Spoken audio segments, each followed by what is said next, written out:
Castilla y León poco a poco se va tiñendo de verde, aunque sobre todo por la periferia. La Junta ha propuesto al Gobierno que 42 nuevas zonas pasen a fase 1, entre ellas todo el área de salud del Bierzo, incluida Ponferrada. Se trata de 225.000 personas más. Mañana Sanidad dará una respuesta. Vamos a completar este puzzle. Este puzzle va a estar entero, pintado de verde, en pocas semanas. Pero no vamos a correr. ¿Qué tal? Buenas tardes. Estaremos en unos instantes en los dos pueblos más grandes de esta propuesta. Sin duda, Ponferrada, que podría ser la primera ciudad en abandonar la fase 0, y también en Peñaranda de Bracamonte, en Salamanca. La Junta confía en que mañana el Gobierno acepte estas nuevas zonas, aunque lo mismo pensaba la semana pasada y se quedaron fuera 14. Hoy entrevistaremos a una de las pocas expertas en inmunología de la comunidad para analizar la encuesta de seroprevalencia el mismo día en que la Organización Mundial de la Salud advierte de que el coronavirus podría no irse nunca. También veremos si afecta o no el cierre de la fábrica de Nissan en Barcelona, como publica la prensa japonesa, a la planta de Ávila. Elena Rodríguez, ¿qué sabemos? Buenas tardes, así es, lo recogen varios medios nacionales y esta noticia ha corrido como la pólvora en la fábrica abulense. Temen cómo puede afectar esto en su futuro. En unos minutos ampliamos esta información. En Becerril de Campos, en Palencia, los vecinos pueden desinfectarse bajo este arco antes de dar un paseo o hacer la compra. El ayuntamiento lo ha colocado en la Plaza Mayor y también quiere dar servicio a futuros turistas.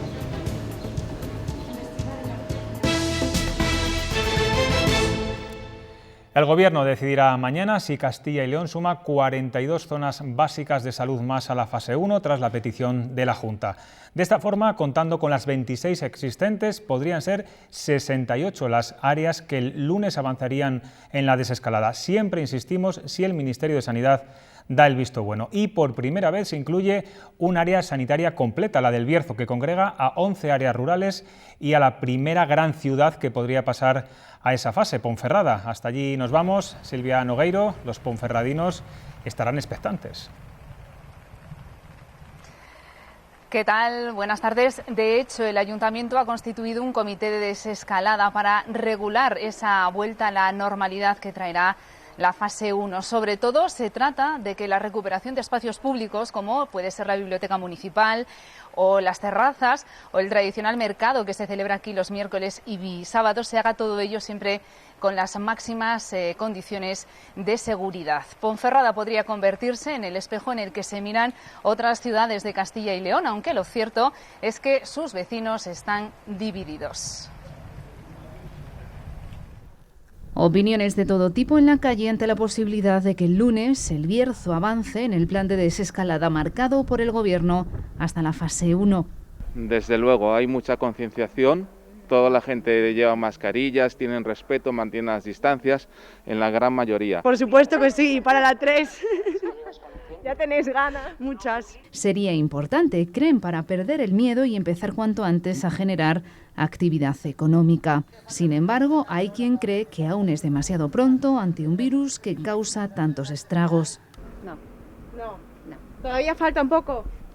Mucha concienciación del peligro, es lo que falta. Yo creo que no, porque hay mucha gente que no es muy responsable, pero bueno.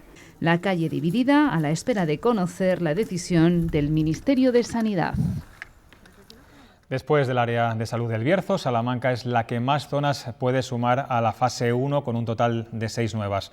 Uno de los municipios más poblados de la provincia que también la Junta quiere que pase a la siguiente fase es Peñaranda de Bracamonte. Allí está Paco Gómez. Buenas tardes.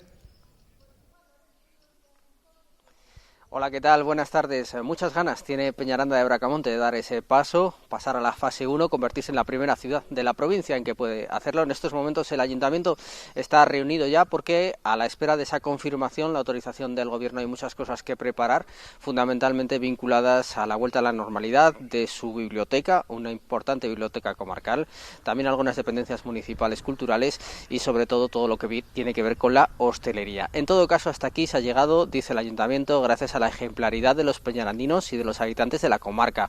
Un dato positivo, por ejemplo, las 2 residencias de mayores no tienen ningún caso positivo, ni sus residentes ni los trabajadores. Respeto a todo lo que ha supuesto el estado de alarma que ha llevado a este posible cambio de fase. Por lo tanto, eso creo que también favorece mucho el que se pueda pasar a la fase siguiente, como es en este caso, ¿no? Entonces, agradecer el comportamiento de todos los ciudadanos y, desde luego, y a partir de ahora, y así lo haré, pedirles, si cabe, aún mucha más responsabilidad y mucha más cautela y más precaución en todo, ¿no? Soria era una de las provincias donde menos áreas se encuentran actualmente en fase 1, tan solo la zona de salud de San Pedro Manrique, y ahora el Gobierno regional propone otras 2, Berlanga de Duero y Ólvega. Esto nos decía la alcaldesa de Ólvega al poco de conocer la posible noticia. Yo pienso que si seguimos con esta misma línea en la que nos hemos movido hasta ahora, pues no creo que tengamos ningún problema para hacer ese cambio de fase. Me preocupa que pasemos del 0 al 100, entonces pues por eso mi apelar a la responsabilidad y al uso del sentido común para que no tengamos que hacer un paso atrás. Los datos diarios e investigaciones universitarias venían ya advirtiendo de lo que el estudio de seroprevalencia ahora confirma: la influencia de Madrid en el inicio de la pandemia en los territorios limítrofes, incluido, claro está, Castilla y León. La España interior presenta los niveles más altos de anticuerpos, a la cabeza Soria. Son también las zonas junto a Cataluña donde más contagios se han producido. La movilidad entre Madrid y nuestra comunidad queda reflejada en las tarjetas sanitarias. Casi 6.500 madrileños entre marzo y abril la solicitaron en nuestra comunidad. Son movimientos que no evitó el confinamiento. En la propuesta de desescalada de la Junta no se han tenido en cuenta los datos del estudio de seroprevalencia conocidos ayer por el Gobierno, pero la Junta saca pecho y dice que estos porcentajes demuestran que la estrategia sanitaria ha funcionado razonablemente. Soria y Segovia son las provincias con más índice de inmunidad. De hecho, la provincia soriana tiene la tasa más alta de España.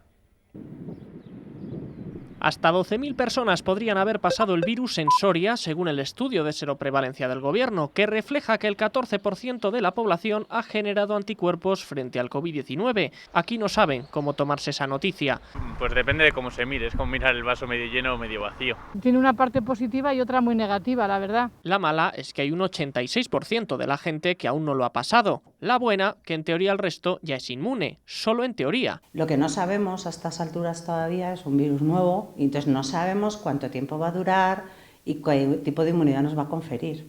Es una situación parecida a la de Segovia, donde el 12% tendría anticuerpos y casi 20.000 personas podrían haber superado la enfermedad, datos que podrían servir para avanzar más rápido en la desescalada. Yo creo que cuanto más personas lo hayan superado ya, mejor.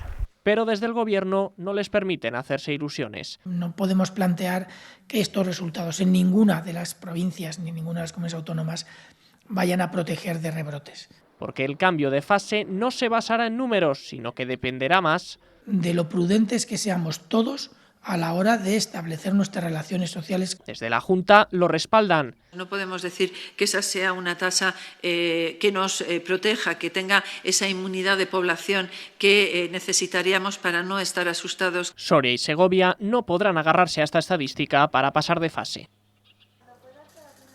Los resultados no sorprenden a los virólogos. La población seropositiva en COVID es poca y la consecuencia es... Podemos tener brotes localizados, podemos tener brotes en áreas que tengan menor prevalencia de anticuerpos que la que hemos visto. No son datos buenos ni malos, dicen. Es la radiografía de lo que ha pasado en España y el resultado del confinamiento. Si no hubiéramos estado encerrados en casa, la seroprevalencia sería mayor, pero el coste en vidas hace esta estrategia insostenible. Si dejas galopar al virus a sus anchas, a este virus nuevo, lo pagas en colapso de sistemas sanitarios enseguida y en una mayor letalidad. Los resultados muestran la peligrosidad del virus con una letalidad del 1,1%. Los expertos aseguran que suele ocurrir cuando un virus nuevo llega a la población. Cuando no hay inmunidad persistente de ningún tipo, sucede eso.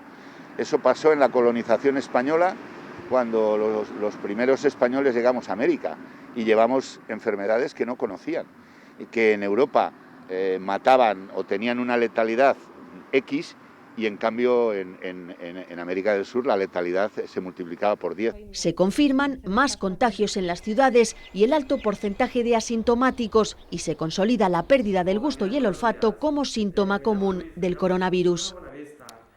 Escuchábamos al virólogo Raúl Ortiz de Lejarazu y ahora queremos aclarar también mucho de estos datos y dudas que nos surgen sobre la inmunidad del coronavirus. Tenemos desde León a Sara Calleja, médico especialista en la única unidad de inmunología que existe en la comunidad, en este caso en el Hospital de León. Buenas tardes. Hola, buenas tardes. Doctora, para empezar, aclárenos algo que yo creo que se pregunta mucha gente. ¿Todas las personas que han padecido la enfermedad tienen anticuerpos? ¿Tener anticuerpos significa que eres inmune y que no vas a tener coronavirus? Realmente son dos preguntas, se lo pregunta toda la gente y los primeros que nos lo preguntamos somos los propios inmunólogos. Realmente no se ha hecho un estudio suficiente como para saber si todas las personas que han pasado la infección tienen anticuerpos. Si nos basamos en los conocimientos previos en inmunología, la mayor parte de las personas que tienen una infección y la superan acaban desarrollando anticuerpos. La segunda pregunta es si el tener anticuerpos es igual a estar protegido. Generalmente la respuesta es que sí. De todas formas, en esta actual infección nos quedan muchas preguntas por contestar y entre otras está esta. Solamente el tiempo y los estudios nos podrán solucionar. Tras conocer la encuesta de seroprevalencia de la Carlos III ayer, que por cierto la Sociedad Española de Inmunología ya preveía una tasa baja, mucha gente puede pensar también que corremos aún más riesgo de contagiarnos de lo que pensábamos porque hay pocos inmunizados. Bueno, realmente el tener una baja tasa de seroprevalencia, es decir, de gente que ha tenido contacto y que ha desarrollado anticuerpos, es una mala noticia en cuanto a la capacidad de la población de estar protegidos como grupo. Por lo tanto, hay que mantener las medidas de prevención, profilaxis y distanciamiento que necesitamos, porque de momento no hay otra manera de inmunizarnos, ¿no? Generar una inmunidad de grupo de forma natural, dada la morbilidad de esta enfermedad, generaría grandes consecuencias. En este sentido, en casos como los de la provincia de Soria, que tiene el índice más alto de España, también Segovia, ¿se puede cometer el riesgo de que se relaje la vigilancia? Sí, se puede cometer, y para poner números a estas cuestiones, se ha calculado en base a la tasa de infectividad del virus que para estar protegidos como población, al menos un 60% de la población tendría que tener anticuerpos. Entre 7%, como puede ser a nivel general de la comunidad, o 7,2%, y 12% o 13%, no hay grandes diferencias significativas si lo comparamos con ese 60%. Por lo tanto, ya sea un 12, ya sea un 13, no tenemos que relajarnos. Sí, en cualquier caso, España está lejísimos de ese 60% de inmunidad colectiva o también denominada de rebaño, al que se aspira y que supondría que la tasa de contagio es mucho menor. ¿Cuándo llegaremos a ese porcentaje? Pues de forma natural es difícil preverlo porque estamos muy lejos. Realmente la manera de inmunizarnos sería poder obtener una vacuna, o pasar la infección o tener la vacuna. Y de forma natural, como hemos dicho, un 60% de la población española representa aproximadamente 28 millones de personas. Con la tasa de letalidad que se ha establecido en base a esta seroprevalencia, que hay que tener en cuenta que son datos provisionales, no es la definitiva, pues supondría una tasa de letalidad bastante importante. Por lo tanto, hasta que no tengamos la vacuna, creo que no podremos conseguir esa tasa de inmunización de forma natural. ¿Hubiera sido mejor esperar a que el estudio de la Carlos III concluyera? Lo digo por si muchas administraciones lo tienen en cuenta para la desescalada y luego cambian los porcentajes. Incluso algunos virólogos hoy hablaban que se había hecho de forma un poco precipitada, ¿no? Bueno, realmente desde un punto de vista científico nos gusta el rigor, y el rigor conlleva que cuando un estudio tan detalladamente diseñado como es el que se ha realizado, que tiene en cuenta una metodología de dos técnicas distintas de detección de anticuerpos, lo más riguroso quizá para obtener datos más representativos de la realidad de esa estimación, que finalmente es este estudio sobre la población general, hubiera sido publicarlos cuando esté acabado. Realmente no sabemos qué diferencias va a haber cuando estén los datos definitivos. Hay ciertas diferencias técnicas entre las dos técnicas metodológicas y solamente se ha publicado la de los test rápidos, y es de prever que quizá pueda haber alguna diferencia. Y me gustaría hacer una última aclaración, José Luis, y es que además hay que tener en cuenta que la cronología de la respuesta inmunológica es importante, y estos datos están obtenidos cuando llevamos con la pandemia en España un determinado tiempo. También es de prever que gente actualmente contagiada acabe teniendo anticuerpos si no los hayamos detectado en este estudio todavía. Por lo tanto, a lo mejor la tasa de prevalencia de la inmunidad puede ser mayor de la detectada actualmente. Por último, podría estar con usted haciéndole muchísimas preguntas, porque son todas, desde luego, las respuestas muy interesantes. Algunos test rápidos no están siendo muy fiables. ¿Cuál cree que es el mejor método para analizar si los ciudadanos tienen o no anticuerpos, o estamos en un momento, una fase aún de prueba-error? Bueno, es una pregunta importante. Para que nos hagamos una idea, más de 280 test en el mundo de anticuerpos están en desarrollo para el coronavirus. Más de 280. Actualmente hay muchos comercializados y disponibles. La validación de estos test se está realizando actualmente en muchos centros, no solamente en España, sino en el mundo, a nivel nacional, a nivel de ciertos hospitales, para poder evaluar cuál es el mejor. Realmente parecen mejor los test no llamados rápidos a nivel poblacional, a nivel general, los test de ELISA o los test de quimioluminiscencia, pero entre ellos hay muchísimos distintos. Se necesita tener el resultado de los estudios para ver cuál es el mejor. Pues Sara Calleja, experta en inmunología del Hospital de León, muchísimas gracias por atendernos y sobre todo gracias por su claridad en los mensajes. Muchas gracias a vosotros. Bueno, pues como venimos diciendo, el porcentaje de inmunizados en España y Castilla y León es muy bajo y hoy comprobamos que las cifras de contagios vuelven a sufrir un nuevo repunte. Por tercer día consecutivo se ha producido un aumento en el número de casos diarios. Más de 500 personas se han contagiado en España en las últimas 24 horas. El repunte también se ha notado en el número de fallecidos, que vuelve a rebasar la cifra de los 200, en concreto 217. Nos acercamos a las cifras de hace una semana. La curva de fallecidos en nuestra comunidad sigue bajando y desde hace 5 días no superamos los 10.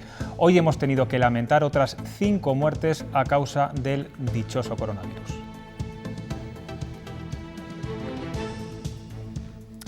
Estas cifras demuestran también que la tensión asistencial en los hospitales es mucho menor y que los facultativos ya empiezan a trabajar en otros servicios y patologías distintas a la pandemia. Lo mismo ocurre con las urgencias. Los pacientes han vuelto a usarlas, algo impensable hace apenas unas semanas.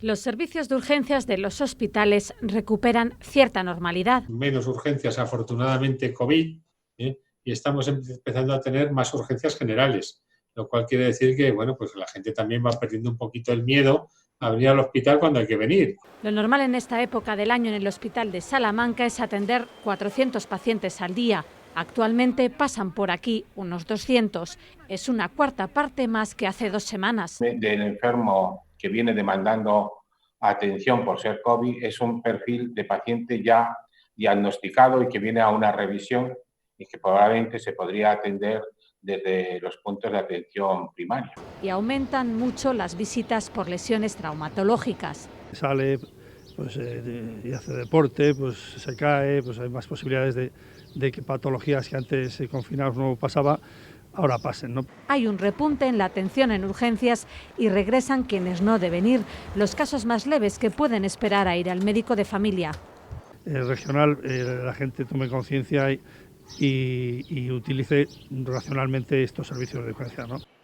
Es importante no acudir al hospital si la dolencia es leve, solo se deben atender aquí los casos urgentes. La Unidad Militar de Emergencias, la UME, ha sido parte clave para evitar el contagio, sobre todo en residencias. Les hemos visto desinfectar calles, oficinas y centros de ancianos y ahora ahí les ven cómo después de estos trabajos se desinfectan ellos mismos bajo un protocolo muy estricto. El Ayuntamiento de Valladolid prepara ya 3 drones para vigilar y disuadir también a la gente ante los numerosos incumplimientos del estado de alarma en esta fase de desescalada. Sería la primera capital de la comunidad en llevar a cabo esta medida. Hoy hemos querido ver cómo funcionarían estas cámaras de vigilancia que observarán nuestros movimientos desde el aire. En 1 kilo y 100 gramos de peso hay espacio para una cámara de imagen, otra térmica, antorcha nocturna, megáfono y las hélices de vuelo. Tecnología punta al servicio de una vigilancia segura que permitiría optimizar los recursos de la policía local. Hacemos una vigilancia remota la policía no tiene que acercarse directamente a las personas para controlarlas y permitimos que además los efectivos disponibles se puedan diversificar o puedan moverse por las zonas donde sea realmente importante. El sistema abarca la vigilancia de grandes superficies. La emisión de imagen directa a la policía permite tomar decisiones en tiempo real, agilizando, si fuera necesario, la puesta en marcha de cualquier operativo. Hasta ahora solo han realizado pruebas en coordinación con la policía para validar el sistema partiendo de un listado de puntos clave de control. Esto consistía en tener una unidad operativa por diferentes puntos de Valladolid y al mismo tiempo ir pudiendo o poder enviar directamente la imagen al puesto de control de la policía. Desde allí ellos nos iban dando indicaciones y en la medida de lo posible nosotros éramos quien nos movíamos. De ponerse en marcha finalmente, serían 8 los drones que volarían nuestra ciudad. En ese arco que ven instalado en la Plaza Mayor de Becerril de Campos, en Palencia, sus vecinos se desinfectan cada vez que salen de casa. Es móvil y desprende nebulosa de líquido higienizante con oxígeno activo. Así se sienten mucho más seguros. Lo tenemos en horario de mañana, de 8 a 3, que es cuando más afluencia tiene, pero sí que es verdad que la idea es que cuando ya se abran diferentes negocios, los bares, incluso cuando vengan dentro de unos meses ya turistas y demás, pues también sea un complemento añadido más, como digo, a todo esto, a toda esta lucha. La crisis del COVID-19 está acelerando los planes de los grandes fabricantes de automóviles. Renault anunciaba hace unas semanas que dejaba de producir coches térmicos en China y se lo dejaba a su socio Nissan. Ahora, según el periódico japonés Nikkei, es Nissan quien se va a ir de Europa, de su planta de Barcelona. Se repliega a Asia y Estados Unidos y deja el terreno a Renault. Queremos saber si esta noticia puede afectar de alguna manera a la planta de Nissan en Ávila, y está nuestra compañera Elena Rodríguez con el presidente del comité de empresa. Buenas tardes. Buenas tardes. Así lo recogía en esta jornada los medios japoneses, pero Felipe González, presidente del comité de empresa de Nissan en Ávila, ¿se trata solamente de un rumor o así lo ha confirmado la factoría? Realmente no tenemos confirmación de la compañía, en este caso Nissan no se ha reafirmado en esta situación. Es una situación que a nivel sindical sabíamos que se podía producir, teníamos informaciones que evidentemente Nissan está preparando un plan de estructuración a nivel mundial, incluso europeo, incluso a nivel nacional, y precisamente era la planta de Barcelona donde se apuntaban todas las pesquisas para que al final cesaran la actividad. ¿Cómo podría afectar esto a esta planta en Ávila Capital? Porque también afectaría a esa alianza Nissan-Renault. Lo cierto es que no sabemos la afectación que tenemos. Las informaciones que tenemos tanto de distintas administraciones y de la nación, todo apunta a que nosotros seguimos con el plan industrial y sí que estamos recabando información por parte de la dirección y queremos que la dirección, en este caso de Nissan, sea contundente con los planes que hay con la factoría de Ávila y que evidentemente se cumpla el plan industrial que tenemos adoptado durante todo este tiempo hasta 2024. Por lo tanto, usted como presidente, ¿cómo ven ese futuro? ¿Lo temen? ¿Hay inseguridad por parte de los trabajadores? Lo cierto es que estamos muy expectantes ante las noticias que vayan apareciendo en esta situación referente a la planta de Ávila. Sabemos que un cambio de esta magnitud pues puede ampararnos o puede modificar lo que es la estructura de Nissan en España, y en esa estructura sí que tendríamos modificación. También sabemos que hemos firmado un futuro para la compañía, llegamos a un acuerdo de viabilidad con la empresa y haremos que los trabajadores se cumpla ese acuerdo. ¿Cómo ha afectado el COVID a la fábrica en Ávila? Pues lo cierto es que hemos comenzado ya varios días la actividad de la fábrica y de momento estamos adaptándolos con las nuevas situaciones, estamos con todas las medidas de seguridad y preventivas y nos estamos un poco acostumbrando a trabajar en esta situación. Pues por lo tanto habrá que esperar unas jornadas hasta que llegue esa confirmación y ver qué es lo que sucede aquí en Ávila con Nissan. Gracias, Elena. Esperamos, eso sí, que estas noticias que nos llegan del país nipón no afecten a la planta abulense. Y seguimos con el sector del automóvil, pero por motivos completamente distintos. Desmantelada en Valladolid la conocida como la banda del BMW. Policía Nacional y Guardia Civil desplegaban una importante operación en 3 barrios de la ciudad y han detenido a 5 personas. Esta banda muy activa acumula más de 120 robos por valor de 20 millones de euros. Esta es la 3ª vez que se desmantela este grupo delictivo. También la Guardia Civil ha detenido a un matrimonio por cultivar marihuana en El Tiemblo, en la provincia de Ávila. En el interior del domicilio se incautó un total de 60 plantas de cannabis, además de 2 básculas de precisión, transformadores, lámparas, ventiladores y fertilizantes. Y detenido un joven de 17 años por la muerte a tiros de su padre y su madrastra en una finca de caza en Villarejo de Montalbán, en Toledo. Los fallecidos eran brasileños, son una mujer de 25 años y un hombre de 38. La Guardia Civil está investigando qué pudo ocurrir. Y muy crítico se ha mostrado hoy el presidente del Tribunal Superior de Justicia de Castilla y León, José Luis Concepción, contra el Gobierno. Critica directamente al Ejecutivo por el uso del estado de alarma, que llega a calificar de estado de excepción. No sé cómo denominarlo, si de alarma o de excepción, que padecemos los españoles desde hace 2 meses. El estado de alarma permite al Gobierno limitar o restringir algún derecho, pero en absoluto suspenderlos. Y los españoles tenemos suspendidos algunos derechos fundamentales. Un Gobierno que yo creo que está utilizando esta paralización del país para fines distintos de los que es salvar a la población de la crisis de la enfermedad del coronavirus que nos ha atacado. Pues la política nacional sigue siendo un hervidero con constantes movimientos de los partidos. A 5 días para que el Ejecutivo solicite una nueva prórroga del estado de alarma, a Pedro Sánchez no le salen las cuentas. Nos vamos al Congreso de los Diputados. Álvaro Lúa, el Gobierno solo tiene de momento el sí del PNV.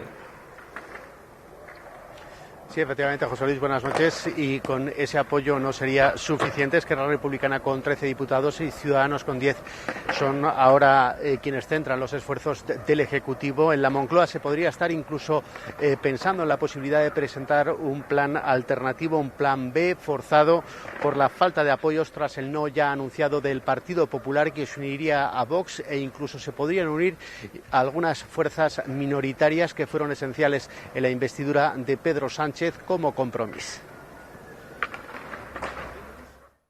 Compromís condiciona su apoyo al Gobierno en el estado de alarma al reparto del fondo autonómico. Ahora mismo lo único seguro es que no tienen el sí. Y Esquerra Republicana insiste en poner sus condiciones: cogestión de la desescalada, desbloquear el superávit de los ayuntamientos y retomar la mesa del diálogo. El conflicto político con Cataluña sigue existiendo, la represión sigue existiendo. Con este escenario el Gobierno confía en el sí de Ciudadanos, pero el Partido Naranja advierte: que se olvide el Partido Socialista de que vamos a vivir permanentemente en el estado de alarma. No va a ser así. El miércoles toca votar una nueva prórroga con dudas de si será de 15 o de 30 días y Ciudadanos asegura no tener ninguna propuesta del Ejecutivo encima de la mesa. Hace falta un plan B. El Gobierno depende de sus votos y podría tener que adelantar el plan alternativo en el que ha comenzado a trabajar para una vez terminada la desescalada. Una reforma sanitaria de algunos elementos importantes de la legislación básica del Estado que queremos afrontar con mucha rapidez. De momento el único apoyo fijo que parece tener Pedro Sánchez es el del PNV. Su presidente Íñigo Urkullu, también Lehendakari, ha confirmado hoy que en julio habrá elecciones vascas. El sector del comercio pide a Sanidad que rectifique y permita las rebajas en las tiendas físicas, después de que anoche ya corrigiese a Consumo, que sí que las había autorizado. El sector asegura que no habrá aglomeraciones en las tiendas y que se están jugando la supervivencia de 200.000 empleos.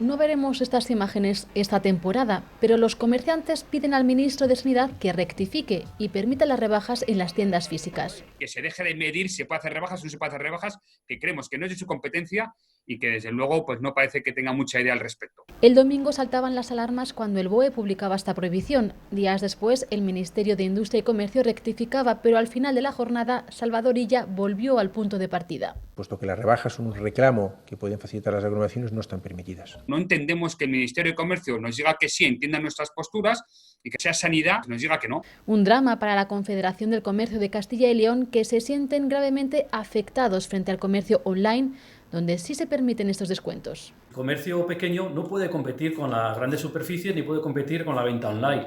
Por tanto, esta medida es una más en contra de este pequeño comercio. Para Cotex, la prohibición de las rebajas pone en peligro cerca de 18.000 tiendas y 200.000 empleos y aseguran que las aglomeraciones con pandemia no son un riesgo. La estimación es una caída del 70% de los ingresos. Bueno, pues ¿cómo vamos a tener aglomeraciones en nuestras tiendas? Competencia da la razón a la patronal. A su juicio, esta medida rompe la neutralidad del mercado y favorece el canal en línea. Otra polémica es la que ha desatado hoy la Confederación Vallisoletana de Empresarios por calificar a las residencias de ancianos como colectivo no productivo. Ha sido en un escrito en el que reclamaba pasar a la fase 1 y donde argumentaba que se podría pasar si no se tuviese en cuenta los cálculos, los datos de los focos en las residencias, porque según ellos han explicado textualmente, no es sociedad productiva que vaya a incorporarse a puestos de trabajo. La Confederación ha tenido que pedir disculpas por la expresión. Ayer llegaron 40 esquiladores desde Uruguay para trabajar en la comunidad y esta misma mañana ya estaban con las máquinas eléctricas cortando lana sin parar. Hoy les hemos visto trabajar en León, dejan sin lana a una oveja cada 2 minutos. Han comenzado con 40 días de retraso porque la pandemia mundial limitó el tráfico aéreo, aunque finalmente han conseguido que los 250 esquiladores uruguayos volaran a España. Teníamos los billetes para el día 7 de abril, para haber venido el 7 de abril, pero con la pandemia no han podido venir. Entonces, claro, pues el gobierno ha intervenido creo que incluso hasta el rey, para poder conseguir este vuelo. Una mano de obra que sería imposible encontrar en nuestro país y dejaría en una situación complicada a cientos de ganaderos que necesitan esquilar a sus animales. No encuentras gente que te lo haga por aquí. Si no son esta gente, no encuentras quien te lo haga. Se pondrían muchas pérdidas y se morirían las ovejas de calor. Un duro trabajo que ahora realizan con las medidas de prevención del contagio, como las mascarillas y guardando la distancia. Primero pasamos por un examen médico. Yo que todos estábamos legal, que estábamos sanos, no. Tuvimos 2 días que lo que demora hacer el recibir el resultado de los exámenes y ahí sí nos liberó para este país. Ganamos por las ovejas que esquilamos. Si no esquilamos no ganamos nada. La campaña será más corta porque el 20 de julio regresará el vuelo que les llevará de nuevo a Uruguay, donde también empiezan los trabajos de esquilado. Antes, por sus manos, pasarán 13 millones de cabezas de ovino. Gobierno y comunidades autónomas han creado un grupo de trabajo para estudiar cómo será el regreso de los estudiantes a las clases en septiembre. Ha sido en una conferencia sectorial de educación en la que el Ejecutivo Central no ha conseguido el consenso de los gobiernos regionales. Volvemos a Madrid con Álvaro Lúa. Buenas noches. ¿Qué es lo que les separa? Sí, y eso que a pesar de que han estado más de 4 horas en reunión, Gobierno y comunidades autónomas no han llegado a un acuerdo en una posible vuelta a clase de los menores de 0 a 6 años en fase 2, es decir, dentro de unos días. Finalmente va a decidir cada comunidad autónoma si los pequeños vuelven a clase o no. Castilla y León prefiere pensar ya en lo que vaya a ocurrir en el mes de septiembre. El Ministerio plantea 3 posibles escenarios para ese comienzo de curso. Para ello se va a crear ese grupo de trabajo para comenzar la vuelta al cole en el mes de septiembre. La mayoría de las comunidades autónomas le han trasladado su oposición a que los menores de 6 años vuelvan a clase en la fase 2. Isabel Celaá planteaba que lo hicieran en caso de que los padres no pudiesen conciliar. Ante la falta de consenso, la ministra lo deja en manos de las autonomías. Y cada una de ellas tiene sus competencias educativas intactas. Sí que hay acuerdo en la puesta en funcionamiento antes del verano de un grupo de trabajo para decidir cómo será el próximo curso. Para abordar cualquier eventualidad, todas las contingencias que puedan suscitarse en el comienzo del curso 2021. Debatirá solo orientaciones según un comunicado del Ministerio. Entre ellas la posibilidad de que en septiembre la mitad de los alumnos asista a clase y la otra mitad la siga telemáticamente, en caso de no poder garantizar la distancia de seguridad en las aulas. Castilla y León y otras autonomías no lo ven viable. Nuestra comunidad además ha reclamado un protocolo de seguridad común para el regreso a las aulas. Eso ha sido receptivo por parte del Ministerio de Educación y nos ha transmitido que en breves días nos hará llegar un protocolo de actuación con planteamientos comunes para todo el ámbito educativo. Mientras un informe de la Asociación Española de Pediatría pide que los menores de 6 años sean los últimos en volver a las aulas y que no lo hagan hasta que la epidemia esté controlada. Más de 200 personas en situación de vulnerabilidad se han encontrado con un menú gourmet junto a una cesta de productos. Provacuno, el precursor de esta iniciativa, ha donado en los últimos 2 meses más de 2.000 kilos de carne a centros hospitalarios y solidarios. Pues minutos antes, el chef estrella Michelin, Miguel Ángel de la Cruz, junto a Provacuno, han cocinado esos platos en Matapozuelos, en Valladolid, para repartirlos a quienes más lo necesitan con la ayuda de Cruz Roja. Es una acción solidaria muy valorada en estos tiempos.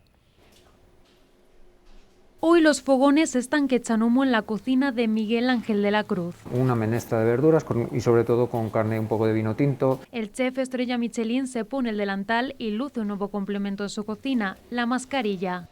Hoy sus platos tienen unos destinatarios muy especiales. Los más necesitados, que es ahora mismo lo que necesita la sociedad, ayudar. Colabora con Provacuno en esta acción solidaria en Valladolid para que la gente que lo está pasando mal con la crisis del COVID-19 deguste un plato singular. Venir aquí, preparar y poder ayudar, pues es una satisfacción, y gracias a entidades como Provacuno. Así Provacuno ha querido poner su granito de arena. Se trata de dar producto, carne de vacuno de buena calidad, a los desfavorecidos. A ellos también les está afectando la crisis. Vamos a estar pasándolo mal una buena temporada. Y con todo listo, desde Matapozuelos ponemos rumbo a Cruz Roja para hacer el reparto. Aquí los voluntarios trabajan a destajo desde que se declaró el estado de alarma. Familias que están afectadas por un ERTE, familias que vivían como pequeños autónomos. Y hoy dentro de estos carros hay una sorpresa, la ración a cargo del chef de la Cruz. Así, con esta iniciativa hacen más llevadera la situación tan complicada de muchas familias. Jordi Jimeno, director artístico y gerente de la OSCIL, de la Orquesta Sinfónica de Castilla y León, ha presentado su dimisión esta misma mañana. Jimeno llevaba 7 años al frente de la orquesta, de la que sigue formando parte como violinista. Su salida es consecuencia de las diferencias que se han producido desde la llegada del nuevo director a la Fundación Siglo. De hecho, Jimeno había quedado fuera del recién estrenado Consejo Asesor de la orquesta. Y les invitamos ahora a que encuentren su pueblo en este montaje. Vivimos tiempos difíciles, encerrados en nuestro castillo particular, en nuestros palacios. Andamos un poco faltos de ese cariño cercano que tanto nos gusta. Nuestro barco de navegar... Un vecino ha grabado esta curiosa reflexión sobre la situación que estamos viviendo usando en su texto los nombres de pueblos de Castilla y León y de España. Así nos despedimos. En nada llegan los deportes. Hasta mañana. A 20 nudos solamente, para disfrutar más de la buena madre naturaleza y poder llegar siempre a puerto seguro. Coge una silla, siéntate, escucha y recuerda. Somos unos privilegiados, no hablo en guasa. Nos podemos dar no con uno, sino con 3 cantos en los dientes, por todo lo que tenemos.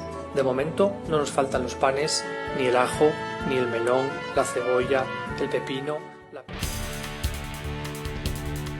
Servicio de confianza, soluciones de calidad, ascensores Cener, soluciones de altura.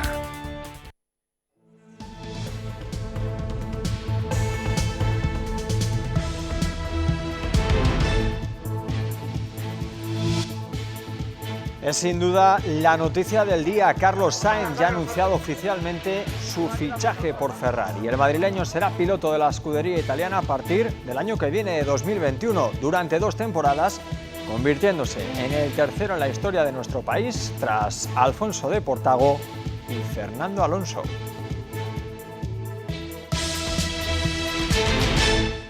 Muy buenas tardes, enseguida analizamos este fichaje que ya es parte de la historia de nuestro deporte, pero antes les vamos a mostrar una imagen que hace solo unos días era impensable.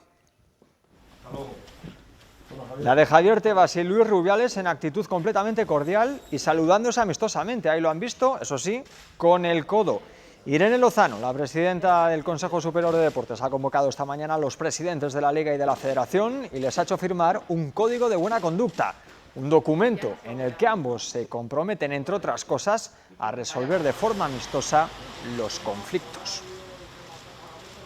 Una reunión entre los 2 máximos dirigentes de nuestro fútbol donde también se ha hablado de otro asunto importante. Ricardo Álvarez, buenas tardes. ¿De qué se trata? Muy buenas tardes, Javi. Pues han hablado de algo que nos tiene a todos un poco ansiosos por conocer, la fecha del reinicio de la Liga. Javier Tebas y Luis Rubiales tienen 3 días marcados en el calendario y que les pasamos a contar. En verde sería el 12 de junio. ¿Y por qué en verde? Porque sería la fecha más optimista y a la que los clubes creen que es un poquito precipitada. La más realista sería 7 días después, el viernes 19 de junio. Y la que tienen marcada en rojo en el calendario es la fecha del 28 de junio, porque más allá de ese día, de ese domingo, sería muy complicado retomar la competición. Y como decíamos fuera del fútbol, la noticia del día es de Fórmula 1. Carlos Sainz será piloto de Ferrari para las 2 próximas temporadas, eso sí, desde el próximo año 2021. Él mismo ha publicado este emotivo vídeo de despedida de la escudería McLaren. Sainz ocupará la vacante dejada por Sebastian Vettel. Su compañero de equipo será el monegasco Charles Leclerc. Sainz se convierte en el tercer piloto español que se sienta en un monoplaza de la escudería italiana tras Alfonso de Portago y Fernando Alonso. El primero, gracias por estar ahí durante todos estos años. Entre todos hemos ido remando en la misma dirección y hemos conseguido cumplir un sueño. Y lo otro, que todavía queda un año por delante. Ya sabéis el cariño que tengo a McLaren, ya sabéis el cariño que tengo a este equipo y las ganas que tengo de acabar este 2020 de la mejor manera posible con ellos. Todavía queda, vamos a seguir apretando y luego ya habrá tiempo para hablar de coches rojos. Más cosas. Uno de los deportistas de alto nivel de nuestra comunidad que ha vuelto a entrenar con cierta normalidad es el piragüista zamorano Carlos Garrote. Vio frenada su opción de clasificarse para Tokio por esta crisis sanitaria, pero ahora, tras 50 días entrenando en casa y con pesas y simuladores de paleo, ha regresado al río. Con todas las instalaciones deportivas cerradas a cal y canto, lo primero es uniformarse para remar, a pie de calle. Después, piragua al hombro y al agua. Garrote, como deportista de alto nivel, puede hacerlo en cualquier hora y en cualquier punto de la provincia. Ya tenía ganas de notar esta sensación de volver a subirme a la piragua. 7 semanas sin salir al agua se han notado, no solo en las marcas que deja la pala en las manos. Ha llovido bastante estos meses atrás y está un poco crecido, y de estar 50 días sin remar, pues imagínate. El primer día era salvar que no me fuera al agua y eso ya fue un reto. Las 2 primeras semanas serán para adaptar el cuerpo a la nueva rutina. Poco a poco aumentará la intensidad de sus entrenamientos, pero un poco a ciegas. Con la incertidumbre de que sigue, porque a lo mejor tienes una competición a final de año. Entonces llevamos unos días que no sabemos muy bien hacia dónde tirar, ni qué preparar, ni si vamos a competir, ni si no. De momento entrena en Zamora y en solitario. La opción de concentrarse con el resto de su grupo está aún en el aire. Será entonces cuando les hagan los test. Aún no se sabe si nos van a concentrar otra vez en Madrid, si nos van a concentrar en Ourense, y están buscando pues eso, que se hagan los test antes de comenzar esa concentración. Todo para estar listos en cuanto la Federación ponga fechas a las posibles competiciones y, lo que es más importante, a los selectivos para decidir los billetes para los Juegos de Tokio 2021. Y en baloncesto, mucha atención a las palabras del presidente de la Liga ACB. Antonio Martínez ha expresado su deseo de que la competición la próxima temporada sea solo de 18 equipos en vez de 20, como propuso la Federación Española. Esto podría suponer que no hubiera ascensos desde la LEBOR, una posibilidad que contemplan tanto Valladolid como Palencia. Por 1000 motivos, los clubes entienden que ser 20 con la que está cayendo, con la que nos viene en la 2021, es una dificultad extrema. Y lo ideal es que seamos 18. Los intereses de las dos partes, pues bueno, es difícil encontrar una zona de encuentro, porque nosotros, la verdad es que pretendemos una liga de una temporada 2021 de 18 equipos. Pues con esta incógnita nosotros nos vamos. Más deporte mañana a las 3 de la tarde con Diego Espinilla, y nosotros regresamos como siempre a las 9. Les espero. Feliz noche y hasta mañana.